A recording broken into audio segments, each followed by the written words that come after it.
Hey ChatGPT, I was wondering, assuming I was in my first 6 months of mountain biking, could you teach me how to mountain bike? Let's assume I'm at the bike park right now and I want to know what I can do right now to practice and actually perform and try and practice like techniques I can do to improve right now. Absolutely, let's jump right into it. If you're at the bike park right now, a couple of things you can do to just improve on the spot. First, find a nice gentle slope or a skills area and start practicing your body position. So think about bending your elbows, getting your weight nice and centered over the bike, and just playing around with how you shift your weight. Or a slight slope, kind of really back that. That's something I would teach to beginners. Another great thing is just practice your braking control. So pick a safe spot, practice using both brakes smoothly, and get a feel for how the bike responds. And just keep it playful. The more you do that, the more comfortable you'll get. So keeping your arms bent, practicing your braking.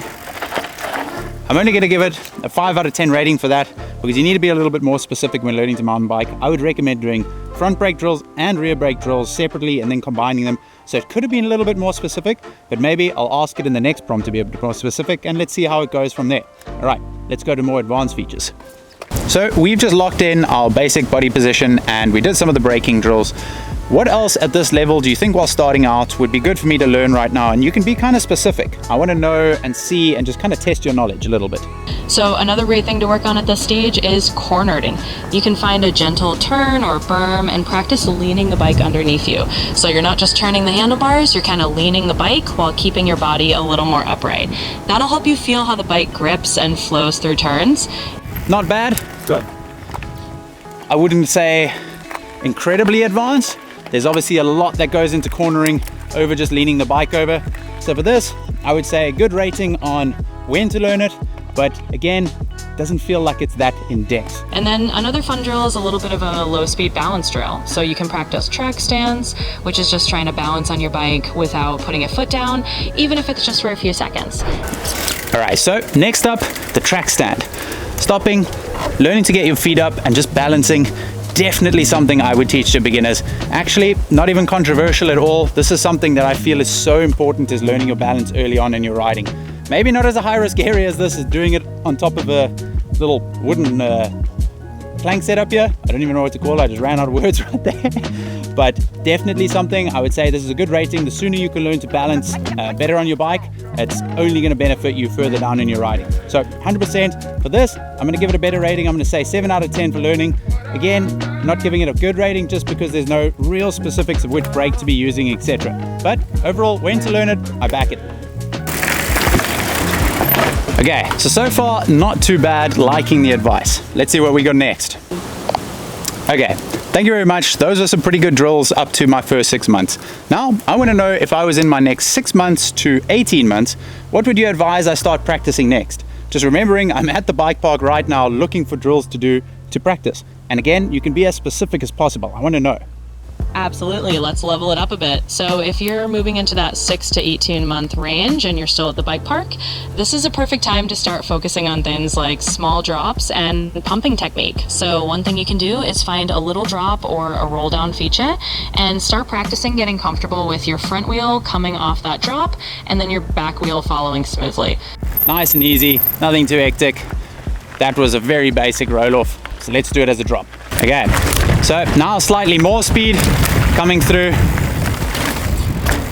picking up, matching both wheels to the landing at the same time. A little bit more advanced, but that's roughly you would be learning that in your first year and a half. Another great thing to work on is pumping. So if you have a pump track or a section of trail with rollers, you can practice using your arms and legs to pump the bike and generate speed without pedaling. That's going to help you flow through trails a lot more smoothly. So those are a couple of specific drills to add to your toolkit. I really back this. The earlier you learn this, it's actually a really good skill to have later. You'll see a lot of the top athletes that mountain bike all pumping all the time, especially in some places you might not even be able to pedal. So really good skill to learn early. I back it. Okay, so we've just checked the 6 to 18 month mark. Let's see what it thinks next. Okay, thanks ChatGPT. I've just done the pumping. I think it was really good doing some of the smaller roll-offs. Now let's assume I was going from 18 to 24 months. What kind of things do you think I could practice? Again, just reminding you that I'm at the bike park right now, so I'm going to be practicing some of these things in real time. All right, let's do it. So if you're in that 18 to 24 month range, you're definitely ready to start adding a bit more spice to your skills. One thing you can focus on is getting comfortable with small jumps. If there's a tabletop or a nice little jump line at the bike park, you can start working on your takeoff and landing technique. It's all about staying balanced and letting the bike float underneath you. And then another really fun thing to work on is cornering at a bit more speed. So you've got the basics down, now you can start leaning the bike a bit more aggressively and finding those lines. So basically, just have fun with it and you're gonna keep building confidence from there. Bold of her to assume I've got the basics down. Okay, let's go give it a try. Yeah, so it's picking up the speed now. Now we're gonna push into the corner.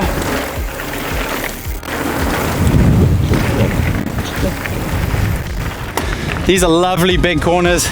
Really nice to be able to push into the corners as well, making sure you're looking where you're going. So overall, good skills to have in the skills bank. Let's go find another next questions. Now, before we progress, I want to challenge you a little bit. I want to know how to bunny hop, but now I want to get into the specifics. I want to see exactly, I want to learn to bunny hop today. Can you guide me through exactly what I need to do right now in order to learn to bunny hop? So the first thing you're going to want to do is focus on lifting that front wheel first. The way you do that is by kind of shifting your body weight down and back and then pulling up with your arms to get that front wheel off the ground. Once you've got that front wheel in the air, you're going to want to shift your weight forward again and kind of do a little scoop with your feet to bring the back wheel up. So it's sort of a two-stage movement. Front wheel leg first and then the back wheel follows. Just start small. Even if you're just getting a few inches off the ground at first, that's perfect. And as you get more comfortable, you can kind of do it a little more fluidly and get a little more height. So give that a shot and have fun with it.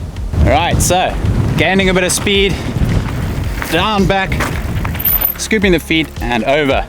So overall, I back that. Let's give it a bit more of a challenge to see if there's something else it can teach us as well. All right, so guys, we're going on a quick side quest. We're gonna challenge ChatGPT. Hey ChatGPT, could you teach me how to ride a skinny? Yes, the answer. Absolutely, let's do it. Riding a skinny is definitely a cool side quest. So the key here is all about balance and focus. You want to keep your eyes looking straight ahead to the end of the skinny, not down at your wheel. Keep a steady speed and use tiny adjustments on the handlebars to stay balanced. And with a bit of practice, you'll be cruising over that log or that beam in no time.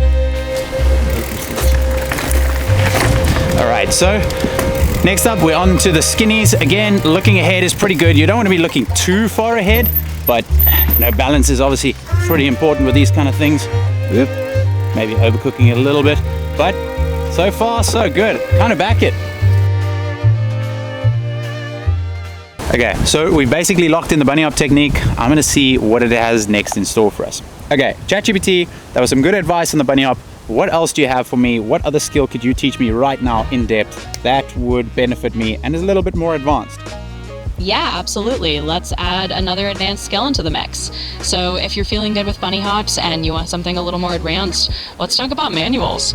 A manual is basically riding on your back wheel without pedaling, so it's a great way to improve your balance and bike control. So to do a manual, what you'll do is start by rolling at a moderate speed and then shift your weight back almost like you're sieving your hips down and back over the rear wheel. Keep your arms relatively straight and you use your body weight to bring that front wheel up. It's not a pull with the arms, it's more of a shift with your hips. Once that front wheel's up, you find that balance point and try to hold it as long as you can. And it's all about practice, so that's a great advanced skill that will really help you with your overall bike handling. All right, let's go give it a try. All right, so first things first, moderate speed, chest down, up, find your balance point. Okay, so overall, back it, that was pretty good. Good advice. So let's go give it a rating and see what I think of ChatGPT as a whole. Okay, so overall, a pretty good day for ChatGPT. And what I kind of think, overall for my thoughts, I'm gonna go and give ChatGPT a 4 out of 10 for coaching of mountain bikers. Right now, I don't feel stressed that it's about to take my job because most of the stuff and timelines that it gave were really good. So what you want to be learning and when you want to be learning it, I think is probably the biggest advantage of ChatGPT because it can kind of understand what skills you currently have if you can give it that input, and it'll give you a good output of what you should probably learn next.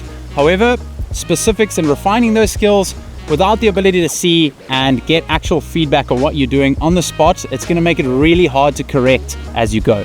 So overall, I think it's a great tool if you wanted to know maybe just some ideas of what you should learn next and give an assessment of your current skill and maybe a few other things that you could be trying. But I still back going to a skills coach. I think it's going to be a lot more valuable. But for now, I feel like the pennies inside of my pockets are still safe and I don't feel like AI is coming for my job just yet. And if you enjoyed this video, put down in the comments whether you think ChatGPT could actually coach you or not, or whether you thought it was valuable, and if my rating was fair. Go leave it down in the comments and don't forget to subscribe. Hey ChatGPT, are you actually trying to steal my mountain bike coaching job? I'm kind of a little bit stressed. You're giving me sleepless nights here. Oh, absolutely. I'm the sneakiest villain on two wheels. You better watch out because I'm definitely coming for that coaching gig. Just for fun. So yeah, you should be a little stressed. Evil chuckle.